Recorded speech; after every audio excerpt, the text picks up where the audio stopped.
Shriram time news मध्ये मी कैलास सोनवणे आपले हार्दिक स्वागत करतो। सुरुवातीला पाहूया 24 तासातील ताज्या घडामोडी। बांगलादेशातील अल्पसंख्याक हिंदू बांधवांचा मानवाधिकार, मालमत्ता आणि त्यांच्या जीवाचे संरक्षण करण्याच्या मागणीसाठी धुळे जिल्हा सकल हिंदू समाजातर्फे जिल्हाधिकारी कार्यालयासमोर करण्यात आली निदर्शने। जिल्हा परिषदेच्या सर्वसाधारण सभेत शिक्षण खात्याच्या भोंगळ कारभारावर अनेक सदस्यांनी ओढले ताशेरे। सशस्त्र सेना ध्वज दिन 2024 निधी संकलनाचा जिल्हाधिकारी जितेंद्र पापळकर यांच्या हस्ते करण्यात आला शुभारंभ। ईव्हीएम विरोधात शिवसेनेतर्फे मंगळवारी सायंकाळी मशाल मोर्चा काढीत ईव्हीएमची करण्यात आली होळी। आणि सोनसेलू येथे चांगदेव बाबा यात्रोत्सवानिमित्त विविध कार्यक्रमांचे आयोजन। आता बातमीपत्र विस्ताराने। बांगलादेशातील अल्पसंख्याक हिंदू बांधवांचा मानवाधिकार, मालमत्ता आणि त्यांच्या जीवाचे संरक्षण करण्यात यावे यासाठी केंद्र सरकारने तातडीने कारवाई करावी या मागणीसाठी धुळे जिल्हा सकल हिंदू समाजातर्फे जिल्हाधिकारी कार्यालयासमोर निदर्शने करून निवेदन देण्यात आले। बांगलादेशातील अल्पसंख्याक हिंदू बांधवांचा मानवाधिकार, मालमत्ता आणि त्यांच्या जीवाचे संरक्षण करण्यात यावे यासाठी केंद्र सरकारने तातडीने कारवाई करावी या मागणीसाठी धुळे जिल्हा सकल हिंदू समाजातर्फे जिल्हाधिकारी कार्यालयासमोर निदर्शने करून निवेदन देण्यात आले आहे। निवेदनात म्हटले आहे की गेल्या काही महिन्यांपासून बांगलादेश या देशात अल्पसंख्याक असलेल्या हिंदूंच्या मानवाधिकार, मालमत्ता आणि जीवांचे हनन झाल्याचे विविध प्रसार माध्यमातून निदर्शनास येते। बांगलादेशात गेल्या काही महिन्यांमध्ये हिंदू मंदिरांवर झालेले हल्ले, तोडफोड, त्याचबरोबर हिंदू आबालवृद्ध आणि महिलांवर झालेले अमानवीय अत्याचार आणि त्यात सातत्याने होत असलेली वाढ ही गंभीर बाब असून अशा प्रकारच्या सर्व मानवाधिकारांचे हनन करणाऱ्या वृत्तींना रोखण्यासाठी आपल्या स्तरावरून कारवाई व्हावी व अशा कारवाईस आम्ही भारताचे हिंदू आपल्यासोबत ठामपणाने आहोत। प्रस्तुत निवेदनाद्वारे आम्ही आपल्या हे नजरेस आणत आहोत की अशा प्रकारे केलेल्या असहिष्णु आणि अमानवीय अत्याचारामुळे बांगलादेशातील हिंदू समुदाय हा त्रस्त आणि व्यथित असून जगभरातील हिंदू समुदाय याची दखल घेत आहे। बांगलादेशात झालेल्या या धार्मिक अत्याचारामुळे बांगलादेशातील हिंदूंचे धार्मिक स्वातंत्र्य धोक्यात आले आहे आणि या घटनांमुळे विभिन्न धर्मियांचे सहजीवन धोक्यात आल्याचे आणि बांगलादेश शासनाने त्याकडे जाणीवपूर्वक दुर्लक्ष केल्याचे स्पष्ट दिसते। 26 नोव्हेंबर 2024 रोजी इस्कॉनच्या संबंधित चिन्मय कृष्ण महाराज यांना खोट्या गुन्ह्यात अडकून जबरदस्तीने आणि हिंसात्मक पद्धतीने केलेली अटक ही निंदनीय आणि कुठल्याही शासनास अशोभनीय आहे। या अटकेनंतर बांगलादेशातील हिंदू समाजाने लोकशाही पद्धतीने केलेल्या आंदोलनास हिंसात्मक पद्धतीने आणि अत्याचाराने चिरडण्यात आले। याचबरोबर असेही लक्षात आले आहे की चिन्मय कृष्ण महाराजांना चित्तागोंग मध्यवर्ती कारागृहात ठेवण्यात आले आहे। तिथे त्यांना योग्य औषधोपचार आणि शाकाहारी भोजन मिळण्यास जाणीवपूर्वक अडचणी निर्माण करण्यात येत आहेत। या बाबी जागतिक स्तरावर मानवाधिकारांचे उल्लंघन करणाऱ्या आहेत। चिन्मय कृष्ण महाराजांना ज्या कारागृहात ठेवण्यात आलेले आहे त्याच कारागृहात विविध कट्टर मुस्लिम दहशतवादी संघटना जसे की हिजबुल तहरीर, जमाउल मुजाहिदीन बांगलादेश, हरत उल जिहाद, अन्सार उल इस्लाम आणि इतर अशाच कट्टरपंथी आणि अन्य दहशतवादी संघटनांशी संबंधित अतिरेक्यांना ठेवल्याचे समजते। ही बाब अतिशय गंभीर असून चिन्मय कृष्ण महाराजांच्या जीवितास धोका निर्माण करणारी आहे आणि अशा प्रकारचे कृत्य शासनाने करणे निषेधार्ह आहे। यातून बांगलादेश शासनाच्या हेतूंवर शंका निर्माण होते। या अटकेनंतर चिन्मय कृष्ण महाराजांच्या इतर 2 सहकाऱ्यांनाही अटक केल्याचे आणि शेकडो हिंदू धर्मीयांना भारतात येण्यापासून मज्जाव केल्याचे लक्षात येते। अशा प्रकारे शासन स्तरावरून आणि बांगलादेशात असलेल्या बहुसंख्य मुस्लिम कट्टरपंथीयांकडून होत असलेले हिंदूंचे धार्मिक उत्पीडन जगासमोर आलेले आहे। म्हणून पंतप्रधान नरेंद्र मोदी यांनी बांगलादेशीय हिंदू समाजाच्या संरक्षणासाठी कठोर पावले उचलावी असे निवेदनात नमूद करण्यात आले आहे। यावेळी प्रशांत मोरानकर, उमेश महाजन, लोकेश चौधरी, मुन्ना गिंदोडिया, किशोर संघवी, जयश्री आईराव, अल्फा अग्रवाल, प्रतिभा चौधरी, प्रभा परदेशी, किशोर जाधव, दिनेश बागुल, विजय पवार, आकाश परदेशी, विक्की परदेशी, राहुल चांदोडे, किशोर थोरात, अनिल दीक्षित, जगन तापटे, अण्णा शेंडगे, आशुतोष चौधरी, नितीन थोरात, राजू सरक, राजेश पाटील, मयुरी पाटील, उमेशचंद पाटील, संदीप चौधरी, गुलाब माळी, ईश्वर पवार, ऋषिकेश बधाने, भिका बोरसे, चेतन पाटील, ईश्वर पवार, सुनील देशमुख, सुरेश गोसावी यांच्यासह हिंदू समाज बांधव मोठ्या संख्येने उपस्थित होते। आजच्या या प्रसंगी सकल हिंदू समाजातर्फे धुळे शहरवासी सर्व एकत्र आलेली आहेत। आमची केंद्र सरकारच्या माध्यमातून एकच मागणी आहे की बांगलादेशमध्ये हिंदूंवरती, हिंदू, दलित, बौद्ध, शीख सर्वांवरती जो अत्याचार होतोय, विशेष करून महिलांना बलात्कारित करून त्यांच्यावरती जघन्य असा अत्याचार होतोय, या अत्याचाराला कुठंतरी थांबवावं हे थांबवण्यासाठी केंद्र सरकारने प्रत्येक मार्गाचा अवलंब करावा।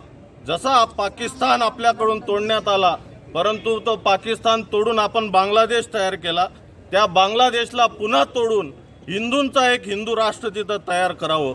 1.5 कोटी हिंदू यांचा वाली भारतातील 90 कोटी हिंदू आहे, हे त्या हिंदूंनी विसरू नये। त्यांच्या पाठीशी सर्व हिंदू उभे आहेत। तिथले धार्मिक स्थळं असतील, आमचे जे धर्माचार्य आहेत स्वामी चिन्मयादास यांची मुक्तता असेल, त्यांच्या वकिलांवरती जो प्राणघातक हल्ला झाला, या सर्व आंतरराष्ट्रीय मानवाधिकाराच्या दिवशी हे सर्व मानवाधिकारांचं उल्लंघन आहे। हे सर्व उल्लंघन आंतरराष्ट्रीय समुदायाने सुद्धा लक्षात घ्यावं आणि हिंदूंनी याच्यासाठी फक्त जन्माला आलेलो नाही आहेत की आम्ही अत्याचार सहन करू, आम्ही अत्याचाराला सुद्धा त्याच प्रकारे उत्तर देऊ शकतो। आमच्या इथं असलेल्या सर्व हिंदूंनी सुद्धा सजगपणे, धुळेकर असतील किंवा पूर्ण भारतातल्या हिंदूंनी बांगलादेशवरती होणाऱ्या अत्याचारांचं निरीक्षण करावं आणि भविष्यात अशी संधी अशा पद्धतीचा अत्याचार आपल्यावर होऊ नये याच्यासाठी सजग राहावं। म्हणून जातीपातीला गाडावं, पक्षभेदांना गाडावं, प्रांताच्या वादांना गाडावं, या सर्व आर्थिक शिक्षणाचे भेद दूर करून आता हिंदूंनी एकत्र होणं गरजेचं आहे आणि हा एकतेचा संदेश पूर्ण जगातल्या सर्व बलाढ्य देशांनी जाणून घ्यावा आणि हिंदूंना सन्मानाचं स्थान द्यावं। बांगलादेशी हिंदूंच्या मागे सर्व भारतीय हिंदू एकजुटीने उभे आहेत, त्यांनी एकटं समजू नये। धुळे जिल्हा परिषदेची सर्वसाधारण सभा जिल्हा परिषदेच्या काही यशवंतराव चव्हाण सभागृहात जिल्हा परिषद अध्यक्ष धरती देवरे यांच्या अध्यक्षतेखाली मंगळवारी दुपारी संपन्न झाली। सभेत शिक्षण खात्याच्या बोंगळ कारभारावर सदस्यांनी ताशेरे ओढले। धुळे जिल्हा परिषदेची विशेष सर्वसाधारण सभा जिल्हा परिषदेच्या काही यशवंतराव चव्हाण सभागृहात जिल्हा परिषद अध्यक्ष धरती देवरे यांच्या अध्यक्षतेखाली मंगळवारी दुपारी संपन्न झाली। सभेत शिक्षण खात्याचा सुरू असलेल्या बोंगळ कारभारावर अनेक सदस्यांनी जोरदार टीका केली। शिवसेना उद्धव बाळासाहेब ठाकरे पक्षाच्या जिल्हा परिषद सदस्या सुनीता सोनवणे यांनी सर्वसाधारण सभेमध्ये पुन्हा शिक्षण खात्याला लागलेली भ्रष्टाचाराची कीड व शिक्षण खात्याचे विद्यार्थ्यांच्या शिक्षणाकडे असलेले दुर्लक्ष या विषयावर शिक्षण खात्याला धारेवर धरले। गेल्या 4 वर्षापासून शिक्षकांची अनेक पदे रिक्त आहेत। हा विषय घेऊन अनेक वेळेस जिल्हा परिषदेला निषेध आंदोलन करण्यात आले, तरीही निगरगट्ट प्रशासनाने शिक्षकांची भरती आज अखेरपर्यंत केलेली नाही। म्हणून शेतकरी व शेतमजुरांच्या मुलांचे मोठे नुकसान होत आहे। आजही साहूर तालुका शिंदखेडा या ठिकाणी एकही शिक्षक नाही। मुलांचे नुकसान होऊ नये म्हणून तात्काळ साहूर गावाला कायमस्वरूपी शिक्षकाची नेमणूक करण्याची मागणी शिक्षण विभागाला सदस्यांनी केली होती, परंतु त्याकडे दुर्लक्ष करण्यात आले। तसेच शिक्षण विभागातील अनेक अधिकारी लाच घेताना पकडले गेले। ही बाब शिक्षण विभागाला न शोभणारी आहे। जिल्ह्यातील अनेक माध्यमिक शाळेतून काही शिक्षक सरप्लस झालेले आहेत, त्यांचे समायोजन अजून का केलं गेलं नाही असाही प्रश्न सुनीता सोनवणे यांनी विचारला। यास शिक्षणाधिकाऱ्यांना समाधानकारक उत्तर देता आले नाही। या विषयावर सदस्यांनी पुन्हा आंदोलनाचा पवित्रा घ्यावा लागेल असे सभागृहाला ठणकावून सांगितले। जिल्हा परिषद सदस्य ललित वारुळे यांनी अनुकंपा तत्वावर भरलेल्या पदांमध्ये पैशांची देवाणघेवाण झाली आहे काय असा प्रश्न उपस्थित करून चुकीच्या पद्धतीने पदे भरण्यात आली असल्याचा आरोप करीत सभागृहात शिक्षण खात्यावर अनेक विषयांवर ताशेरे ओढण्यात आले। तसेच कासारे वार्ड क्रमांक 1 मधील अंगणवाडीमध्ये आहारात आळ्या निघाल्याचा खळबळजनक खुलासा सभागृहात सदस्यांनी केला, त्याची देखील चौकशी करण्याची मागणी संग्राम पाटील यांनी केली। यावेळी जिल्हा परिषद अध्यक्ष धरती देवरे, उपाध्यक्ष देवेंद्र पाटील, मुख्य कार्यकारी अधिकारी विशाल नरवाडे, अतिरिक्त मुख्य कार्यकारी अधिकारी चंद्रकांत पवार, सोनी कदम, हर्षवर्धन दैते, ज्योती बोरसे, कैलास पावरा यांच्यासह जिल्हा परिषद सदस्य उपस्थित होते। विचारांचे कोणाचे वडील वारले, कोणाचे आई वारले, कोणाचा भाऊ वारला आणि मग त्यांना परंतु ही नियुक्ती करत असताना आर्थिक देवाणघेवाण झाली नाही झाली काही चर्चा बिर्चा आबा याच्यावर बोललं पाहिजे ना। मी विनंती करतो दादासाहेब, फक्त म्हणजे आपल्याला पाहिजे त्या गोष्टी मिळत नव्हत्या म्हणून काही अधिकाऱ्यांनी ते होऊ दिलं। काही विचारे ते अनुकंपात ज्यांची कामं झाली म्हणजे आमच्यासारखे लोक भेटले आकडे सांगितले त्यांनी आम्हाला, परंतु ते काय उगाच इथंच त्यांना पूर्ण नोकऱ्या करायच्या म्हणून ते बोलू शकत नाही। परंतु माझी दादा विनंती सभागृहाला आणि आपल्याला अध्यक्ष साहेब विनंती की खऱ्या अर्थानं या लोकांना तुम्ही रुजू केलं तर त्याच्यात काही भ्रष्टाचार झाला, कोणी अधिकाऱ्यांनी पैसे घेतले नाही घेतले त्याची चौकशी झाली पाहिजे आणि चौकशीसाठी एक समिती नेमली गेली पाहिजे। माझी ही विनंती, ही चर्चा आहे आणि याला लागून दुसरा आमचा पदोन्नतीचा विषय. इथं अनेक विभागामध्ये काम करणारे अनेक लोक आहेत, त्यांचा पदोन्नतीचा विषय 2 महिन्यापासून आपण त्यांना पदोन्नती देत नाही. दादा मी तो विषय घेतला विभाग वाईज कळालं बरोबर. मी साऊर गावाचा विषय घेतला. तेथील शिक्षक नाही, तिथं 50 विद्यार्थी संख्या आहे तिथील. आणि तिथले शेतकरी आणि शेतमजुराचेच मुलं आहेत तिथं सगळी. त्या गावकरी सतत सांगत असतात नेहमी ते आमच्या मुलांचं शैक्षणिक नुकसान होतं आहे बा. शिंदखेडा तालुक्यामध्ये 75 शिक्षक नाही आहेत, अजून बी रिक्त आहेत तिथं पद. मी अनेकदा आंदोलने केली, परत बरेचदा 5 वर्षापासून जीबीला हा प्रश्न सतत मांडते, तरी लक्षच देत नाही ते की आंदोलनाची वाट बघतायत. अजूनही माझे कार्यकाळ पूर्ण संपण्यात आला 5 वर्षाचा, तरी न्याय मिळाला नाही मला अजूनपर्यंत. सशस्त्र सेना ध्वज दिन 2024 निधी संकलनाचा शुभारंभ जिल्हाधिकारी जितेंद्र पापळकर यांच्या हस्ते जिल्हा सैनिक कार्यालयातील बहुउद्देशीय हॉल येथे मंगळवारी संपन्न झाला. धुळे जिल्हा सैनिक कल्याण कार्यालयामार्फत जिल्हा सैनिक कल्याण कार्यालयातील बहुउद्देशीय हॉल येथे आयोजित सशस्त्र सेना ध्वज दिन 2024 निधी संकलनाचा शुभारंभ जिल्हाधिकारी जितेंद्र पापळकर यांच्या हस्ते मंगळवारी संपन्न झाला. प्रारंभी मान्यवरांच्या हस्ते दीप प्रज्वलन करून शहीदांना अभिवादन करून कार्यक्रमाची सुरुवात करण्यात आली. कमलाबाई शंकरलाल कन्या विद्यालयाच्या विद्यार्थिनींनी स्वागत गीत, राष्ट्रगीत सादर केले. त्याचबरोबर पोलीस बँड पथकातील कर्मचाऱ्यांनी वानवंदना देऊन शहीद सैनिकांना श्रद्धांजली अर्पण करण्यात आली. यावेळी वीरमाता इंदुबाई सूर्यवंशी, वीरपत्नी शोभा पाटील, सुरेखा कचवे, अरुणा राऊत, भारती सूर्यवंशी, माया पाटील, रुपाली गायकवाड यांचा सत्कार करण्यात आला. जिल्हा सैनिक कल्याण अधिकारी डॉक्टर पाटील यांनी कार्यक्रमाच्या प्रास्ताविकात ध्वजदिन निधी संकलनामागील भूमिका विशद करून त्यांनी सांगितले की जिल्ह्याला गेल्या वर्षी 61,40,000 रुपये निधी संकलनाचे उद्दिष्ट होते. त्यापैकी जिल्ह्याने 68,68,000 इतका निधी संकलित केला. जिल्ह्यात मागील वर्षी सर्वांच्या सहकार्याने उद्दिष्टापेक्षा अधिक निधी संकलित झाला आहे. याबद्दल जिल्हा प्रशासन, पोलीस प्रशासन, शैक्षणिक संस्था, जिल्हा परिषद, महानगरपालिका, नागरिक तसेच सर्व देणगीदारांचे आभार मानून मागील वर्षी दिलेल्या उद्दिष्टाप्रमाणे यावर्षी उद्दिष्ट पूर्ण करण्यासाठी मदत करण्याचे आवाहन त्यांनी केले. या प्रसंगी SRPFचे समादेशक प्रभाकर शिंदे, कर्नल उत्तमराव पाटील, जिल्हा पोलीस अधीक्षक श्रीकांत दिवरे, जिल्हाधिकारी जितेंद्र पापळकर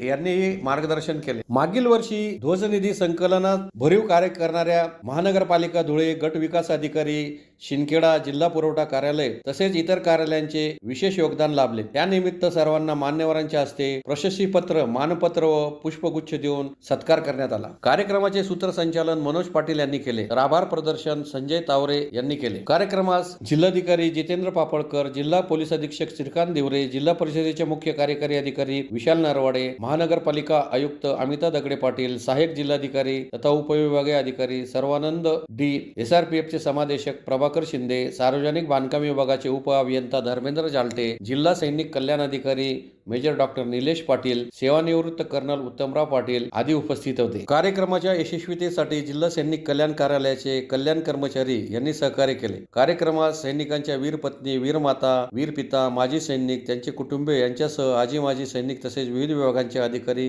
कर्मचारी मोठ्या संख्येने उपस्थित होते. जिल्ह्याचे पोलीस अधीक्षक सन्माननीय धुळे साहेब, जिल्ह्याचे जिल्हा परिषद मुख्य कार्यकारी अधिकारी कर्नल पाटील साहेब, शिंदे साहेब, SRPF कमांडंट, जिल्हा सैनिक कल्याण अधिकारी मेजर पाटील साहेब, उपस्थित सर्व शहीद पत्नी, सर्व आमच्या शाळेचे विद्यार्थी आणि ज्यांना ज्यांना आपल्या जिल्ह्याच्या, आपल्या देशाच्या विषयी थोडासा अभिमान आहे, गर्व आहे, असे सर्व नागरिक, उपस्थित सर्व माजी सैनिक बंधू, हा दिवस हा आपल्या देशाच्या प्रती फूल ना फुलाची पाकळी आपण ज्याला म्हणतो, त्याच्या अनुषंगाने काय केलं आपल्याला करता येईल ते आठवण करण्याचा, लोकांना हे समजावून सांगण्याचा, लोकांना याची आठवण करून देण्याचा हा दिवस आहे. हा जो काही झेंडा आपण आपल्या छातीवरती लावतोय, हा झेंडा आपल्या छातीवरती आपण मिरवताना याच्या मागे किती लोकांची शहादत आहे, किती लोकांचं समर्पण आहे, बलिदान आहे, हे समजून घेणे, त्यांच्याविषयी कृतकृत्य राहणे त्यांना आपल्याला त्याच्यासाठी काय करता येईल याच्यावर विचार करणे, याच्यासाठी आजचा हा दिवस आहे. या ठिकाणी आपण कर्नल पाटील साहेबांचे आणि आपले धुळे साहेबांनी जे काही आपल्याला प्रसंग सांगितले, आता देशाच्या पुढे जे असलेले आव्हान आहेत त्या आव्हानांच्या मध्ये देखील आपल्या सर्वांना आता बाहेरच्या शत्रूंच्या पासून असलेल्या धोक्यापेक्षा अंतर्गत आपल्यामध्ये त्याचा एवढं शत्रुत्व निर्माण झाल्यासारखं व्हायला लागलं की ते आता आपल्याला एकमेकांच्या विरुद्ध आपल्याला काम करायला भाग पडत. आणि म्हणून आपल्या देशाचे जे काही आता मोठे प्रश्न आहेत, आपल्या देशामध्ये असलेली व्यसनाधीनता आहे, ही आपल्या देशामध्ये असलेलं व्यसनाधीनतेचं प्रमाण कमी कसं करता येईल, आपल्याकडच्या होत असलेल्या वेगवेगळ्या पद्धतीच्या प्रथा ज्या आहेत त्या प्रथा आपल्याला कशा त्याचा आपल्याला कसं त्याचा नाश करता येईल, हे आता आपले खरे शत्रू निर्माण झाले. आणि म्हणून देशाच्या सीमेवरती लढणाऱ्या सैनिकांच्या प्रती आपल्याला आपलं बलिदान, त्यांचं बलिदान स्मरण ठेवून जसं आपण काम करायला सुरुवात करतो, तसं आता आपल्यामध्ये देखील आपल्याला आपलं कुटुंब कसं चांगलं ठेवता येईल, आपल्या भागाचा परिसर कसा चांगला ठेवता येईल, स्वच्छता कशी चांगली ठेवता येईल, झाडांची लागवड कशी करता येईल, देशाच्यासाठी आपल्याला पाण्याचं संवर्धन कसं करता येईल, ह्याच्या अनुषंगाने देखील विचार करत असताना ह्या देशाच्या सीमेवरती लढणाऱ्या सर्व सैनिकांना देखील आपल्याला आदरांजली कशी देता येईल, या सगळे विचार करण्याचे प्रश्न हे आपल्या समोरचे आत्ताचे आहेत. तेरे ऊपर मैं निसार अब तेरे हिम्मत के चर्चे गैरों के घंटी. मित्रांनो, हे जे शहीदपण आहे, हे जे सुप्रीम सॅक्रिफाईस आहे, एखादी फॅमिली सुप्रीम सॅक्रिफाईस करते, याचा खरोखर मूळ अर्थ जो आहे ते आपल्या सामान्य लोकांना कधीही कल्पना नाही की या फॅमिलीमध्ये नंतर काय होतं, ती फॅमिली कशी दिवस काढते. आणि सुप्रीम सॅक्रिफाईस करणं देशासाठी ही जी भावना आहे, जी अंतिम सॅक्रिफाईस काय असते, आपल्या सामान्य लोकांना कळू शकत नाही. मी मुद्दाम दोन छोटे एक्झाम्पल देतो की मी नक्षलमध्ये ऑलमोस्ट 5 वर्ष आयुष्यात दिलेले आहे. त्याच्यामध्ये एसएजी नावाचा एक कंपोनंट आहे, स्पेशल ऍक्शन ग्रुप. तर मला आठवतं की 17 ऑक्टोबर 2013 रोजी आमची एक पार्टी नक्षलमध्ये ऑपरेशन ऑल आउट अशी करत होती. आणि तिथलं मला नाव आठवतं, मोठा झरिया नावाचं एक खेडा आहे. त्या खेड्यामध्ये आमच्या पार्टीने रात्री मुक्काम केला. शाळा होती आणि त्या शाळेच्या आतमध्ये म्हणजे असं दूर 1 किलोमीटरवर त्यांनी नक्षल लोकांनी एक वायर आणली होती आणि बरोबर शाळेची मधली भिंत आहे, त्या भिंतीच्या मध्ये तो आयडी ब्लास्ट आला. तो ब्लास्ट त्यांनी दुपारी 12:30-1 वाजता तो ब्लास्ट त्यांनी केला. त्याच्यामध्ये माझे 3 म्हणजे त्यांचे वय वर्ष 22-23 असे होते आणि 3 जवान विदाऊट त्यांचं लग्न पण झालं होतं, अशा एका फटक्यामध्ये शहीद झाले. त्यानंतर त्या घरच्यांना फेस करताना मला त्याची प्रखर जाणीव झाली की सुप्रीम सॅक्रिफाईस देशासाठी करणं म्हणजे काय असतं. तुम्ही बघा, मागच्या वेळेला सर एसडीआरचा एक जवान आपल्याकडे साधारण सांगितलं असेल की पाण्याच्या रेस्क्यू ऑपरेशन्स मध्ये एक जवान आपला एसडीआरचा शहीद झाला धुळ्यात. आणि त्याचं जेव्हा शव इथं आपल्याकडे गावात आणलं गेलं तेव्हा मी देखील रात्री तिथे सलामी द्यायला गेलो होतो. त्यांची बायको ही प्रेग्नंट होती, बरोबर आहे, त्यांची मिसेस ही प्रेग्नंट होती. आणि काल त्या ज्या भगिनी आहेत आपल्याकडे, जेव्हा 21 ऑक्टोबर हा पोलीस शहीद दिन आपण नमन करतो त्या दिवशी, तेव्हा त्या मॅडम तिथे आलेल्या होत्या. त्याच्यामुळे हे जे शहीद आहे हे कोणत्याही परिस्थितीमध्ये आपण वाया जाऊ देता कामा नये. हा जो ध्वज संकलन निधी आहे मित्रांनो, हे कारण आहे फक्त, परंतु आपल्या सगळ्यांनी एक अतिशय मनामध्ये एक पण केला पाहिजे. शालेय छोट्या मुली देखील आपल्याकडे मोठ्या प्रमाणात कुठलाही आनंदाचा क्षण असतो आपल्या आयुष्यात, आपण त्या निमित्ताने कुठल्या ना कुठल्या स्वरूपाची मदत अथवा एक रिस्पेक्ट आपण देशाला या माध्यमातून केलाच पाहिजे असा एक संकल्प करूया. जिल्हा सैनिक कल्याण अधिकारी मेजर निलेश पाटील आणि माझ्यासोबत धुळे जिल्ह्यातील senior most officers, retired army officer colonel Uttamrao Patil sir आहेत. आज धुळे येथे ध्वजदिन निधी संकलन शुभारंभ 2024चा कार्यक्रम माननीय जिल्हाधिकारी महोदय यांच्या अध्यक्षतेखाली पार पडला. कार्यक्रमात माननीय मुख्य कार्यकारी अधिकारी, माननीय पोलीस अधीक्षक, माननीय आयुक्त, माननीय कमांडंट SRPF, अधीक्षक अभियंता यांचे रिप्रेझेंटेटिव्ह माननीय श्रवण कुमार, BDO शिंदखेडा या मान्यवरांनी उपस्थिती लावली. भरपूर संख्येत माजी सैनिक आणि त्यांचे अवलंबित या कार्यक्रमासाठी उपस्थित होते. तसेच शासकीय अधिकारी आणि कर्मचारी, विविध शालेय विद्यार्थी, प्राचार्य महोदय या सर्वांची उपस्थिती लाभली. आणि आजच्या ह्या कार्यक्रमात सर्वांनी एक निर्धार केला की ध्वजदिन निधी सर्वजण सड हाताने मदत करतील आणि शासनाने दिलेले उद्दिष्ट आणि सैनिकांप्रती कृतज्ञतेची भावना पाळतील. जय हिंद, जय महाराष्ट्र. मागच्या वर्षी महाराष्ट्र शासनाने धुळे जिल्ह्याला 61,40,000चे उद्दिष्ट दिले होते आणि ते उद्दिष्ट विहित काळात आपल्या जिल्ह्याने पूर्ण केले आहे माननीय जिल्हाधिकारी यांच्या मार्गदर्शनाखाली. तसेच कार्यक्रमाला वीर माता, वीर पत्नी, वीर पिता यांचा देखील सत्कार करण्यात आला. विशेष कार्य करणारे आणि ज्या कार्यालयांनी 100पेक्षा अधिक उद्दिष्ट पूर्ण केले आहे अशा कार्यालय प्रमुख आणि कर्मचाऱ्यांचा देखील या ठिकाणी सत्कार करण्यात आलेला आहे. मी जिल्हा सैनिक कल्याण अधिकारी धुळे मेजर निलेश पाटील, माननीय जिल्हाधिकारी महोदय, अध्यक्ष जिल्हा सशस्त्र सेना झेंडा दिवस यांच्या वतीने आवाहन करतो, संपूर्ण धुळे जिल्ह्याच्या नागरिकांना आवाहन करीतो की ध्वजदिन निधीस त्यांनी सड हाताने मदत करावी आणि एक खारीचा वाटा म्हणून एका सैनिकाचं मनोबल उंचविण्याकरिता ध्वजदिन निधीस सहकार्य करावे आणि जास्तीत जास्त कंट्रीब्युशन द्यावे. धन्यवाद. विधानसभेच्या निवडणुकीत ईव्हीएम मध्ये फेरफार करून भाजपने यश मिळवले. त्यामुळे ईव्हीएम विरोधात शिवसेनेतर्फे मंगळवारी सायंकाळी मशाल मोर्चा काढीत ईव्हीएमची होळी करण्यात आली. विधानसभेच्या निवडणुकीत ईव्हीएम मशीनमध्ये फेरफार करून भाजपने यश मिळवले. ईव्हीएम मशीनमुळे निकाल चुकीचे लागले आहेत. ईव्हीएम मशीन विरोधात शिवसेना उद्धव बाळासाहेब ठाकरे पक्षातर्फे सोमवारी सायंकाळी मशाल मोर्चा काढीत ईव्हीएम मशीनच्या प्रतिकृतीची अंत्ययात्रा ही काढण्यात आली. महात्मा गांधी पुतळ्यासमोर ईव्हीएम मशीनचे दहन करत शोकसभा घेण्यात आली. शहरातील मनोर चित्रपट गृहासमोरील श्रीराम पेट्रोल पंप जवळील छत्रपती शिवाजी महाराजांच्या स्मारकापासून काढण्यात आलेला मशाल मोर्चा व ईव्हीएमच्या अंत्ययात्रेत नागरिकांनी पेटत्या मशाल हातात घेऊन उत्स्फूर्त सहभाग नोंदवला. सत्ताधाऱ्यांच्या विरोधात घोषणाबाजी करत मशाल मोर्चा व ईव्हीएमची अंत्ययात्रा महात्मा गांधी पुतळ्यापर्यंत काढण्यात आली. मोर्चा तसेच अंत्ययात्रेच्या मार्गात कायदा व सुव्यवस्थेचा प्रश्न निर्माण होऊ नये यासाठी पोलीस बंदोबस्त चोख ठेवण्यात आला होता. याच ठिकाणी ईव्हीएम मशीनचे दहन करून शोकसभाही घेण्यात आली. यावेळी शिवसेना उद्धव बाळासाहेब ठाकरे पक्षाचे माजी आमदार अशोक दात्रक, भाई नगराळे, शुभांगी पाटील यांच्यासह अनिल गोटे यांनी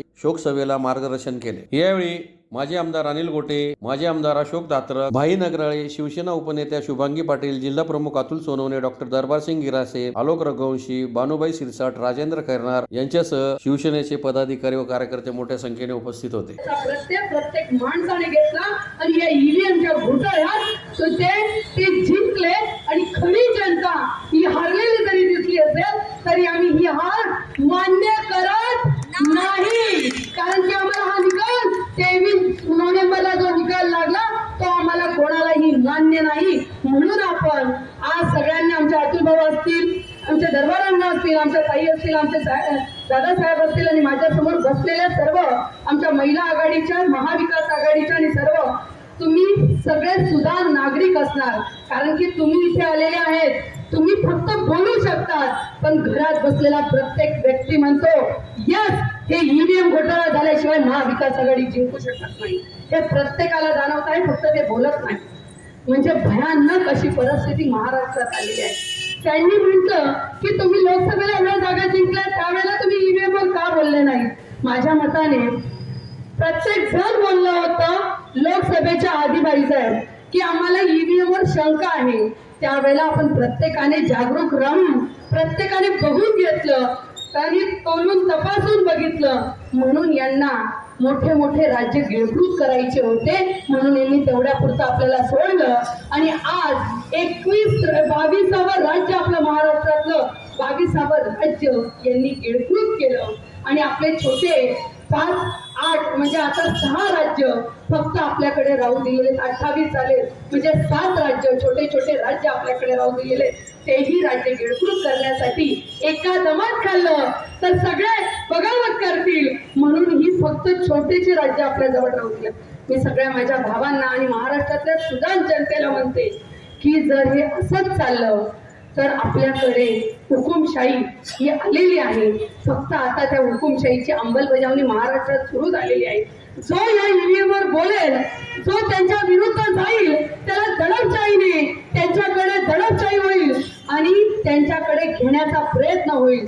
म्हणून सगळ्यांना जनतेला एक आवर्जून सांगते, पोलीस प्रशासन सुद्धा ऐकत असेल, पत्रकार भाऊ ऐकत असतील, जर आमचं ईव्हीएम तुम्ही पाणी टाकून आज विजवलं, पण हे पाणी टाकून जर विजवलं तर येणाऱ्या तुमच्या लेकरा बाळांना सुद्धा असं विजवण्याचं काम होईल. हे मी तुम्हाला आज म्हणजे EVM, electronic voting machine. Electronic voting machine मध्ये जे आपण मतदान करतो, आपल्या सगळ्यांना मतदारांना मतदान करण्याचा मूलभूत अधिकार भारतीय संविधानानं दिलेला आहे. आणि त्या मतदाराला समजलं पाहिजे की मी जे मत देतो ते कोणाला देतो. ते मत त्या मतदाराच्या हातात पडलं पाहिजे आणि त्या मतदारानं स्वतःच्या साक्षीनं बॅलेट बॉक्स मध्ये टाकलं पाहिजे. पण असं ईव्हीएमच्या बाबतीत घडत नाही. व्हीव्हीपॅटची ती चिठ्ठी येते काही सेकंड्स आणि नंतर ती लगेच खाली पडते. पुढे त्या मतदारानं दिलेल्या मताचं काय होतं हे कळायला मार्ग नाहीये आणि म्हणून शंका निर्माण होते. आणि म्हणून राष्ट्रीय पातळीवर इंडिया आघाडीनं, इंडिया गठबंधन आणि राज्य स्तरावर महाविकास आघाडीनं ईव्हीएमच्या विरोधामध्ये आघाडी उघडलेली आहे. आणि ही आघाडी जी उघडली त्याचाच एक भाग म्हणून अतिशय स्वतंत्रपणे अण्णासाहेबांच्या नेतृत्वाखाली त्यांच्या संकल्पनेतनं आजचा हा मशाल मोर्चा आणि ईव्हीएमची अंत्ययात्रा आपण काढली. याला आपण सगळेजण उपस्थित आहात. मी आपल्या सगळ्यांना मनापासून धन्यवाद देतो की ईव्हीएमच्या विरोधामध्ये आपण सगळेजण उभे आहात. बाप पाहून गेला, पक्ष पाहून गेला. आता मी तुम्हाला एक सांगतो की पुढच्या वेळेला हे मतपेक्षा पळवून 5 वर्षाची निवडणुका मी आजचं भविष्य तुम्हाला 5 वर्षाची निवडणुका त्या बॅलेट पेपरवर झाल्याशिवाय राहणार नाही.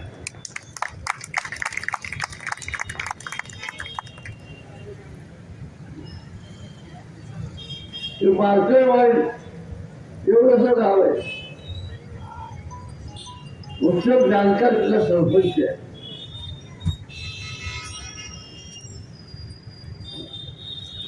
जंगल आहे रात्री मला सांगितलं नाही. त्यांनी का काढली? त्या गावामध्ये एका माणसाने सांगितलं की सगळे लोक तसंच बोलतात, ते दुसरं काही चालत नाही. आता हा तिचा उमेदवार होता, त्या गावामध्ये असं सेंटर होतं आणि विरोधकाला 1600 होते. शक्य आहे का? काही काही वार्डामध्ये प्रवासामध्ये मला 112, 56, 65 आणि 24,400 गेल्या बाबांना एवढी कशा दिली? तुमच्याकडे भीक मागायचं होतं.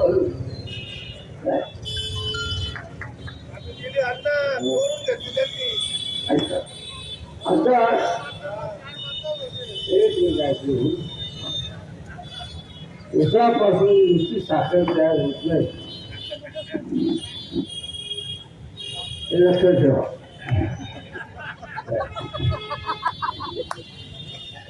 तर माझ्या भावांनो की मी हा मोर्चा आयोजित करताना त्यावेळेला डॉक्टर साहेबांना विचारलं, म्हणजे लोक विचारतात आमची मोठी दिल्ली पण आहे.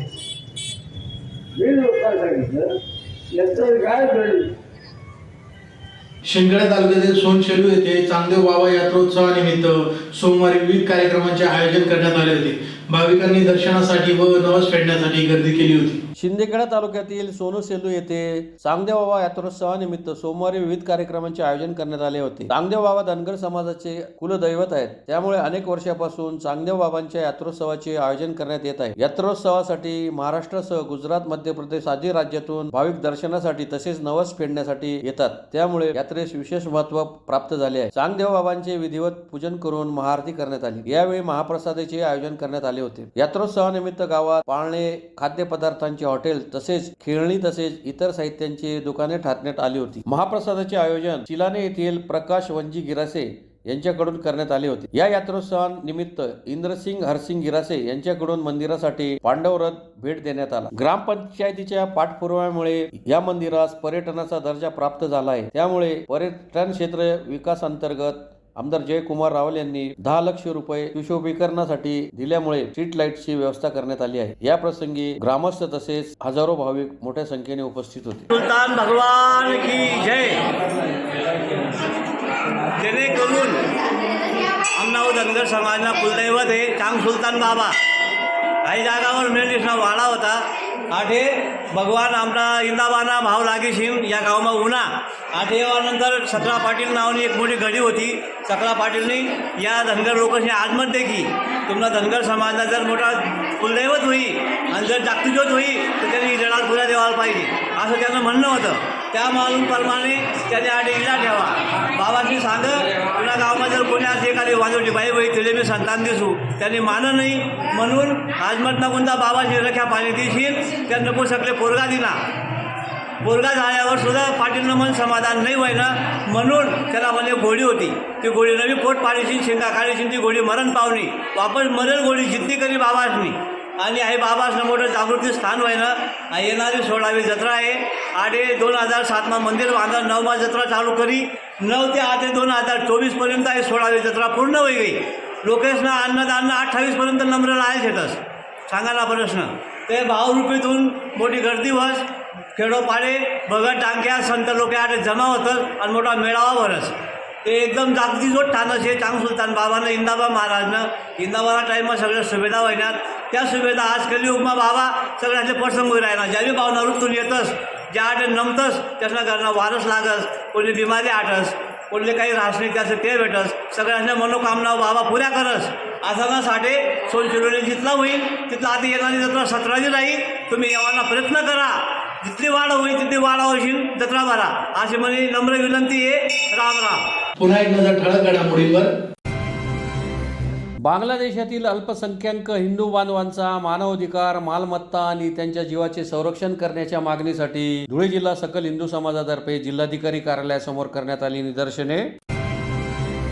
जिल्हा परिषदेच्या सर्वसाधारण सभेत शिक्षण खात्याच्या भोंगळ कारभारावर अनेक सदस्यांनी ओढले ताशेरे. सशस्त्र सेना ध्वजदिन 2024 निधी संकलनाचा जिल्हाधिकारी जितेंद्र पापळकर यांच्या हस्ते करण्यात आला शुभारंभ. ईव्हीएम विरोधात शिवसेनेतर्फे मंगळवारी सायंकाळी मशाल मोर्चा काढीत ईव्हीएमची करण्यात आली होळी. आणि सोनसेलू येथे चांगदेव बाबा यात्रोत्सवानिमित्त विविध कार्यक्रमांचे आयोजन. याचबरोबर श्रीराम टाइम न्यूजच्या बातमीपत्र संपले. दिवसभरातील ताज्या घडामोडींसाठी पाहत राहा श्रीराम टाइम न्यूज. भेटूया पुढील प्रसारणात. तोपर्यंत नमस्कार.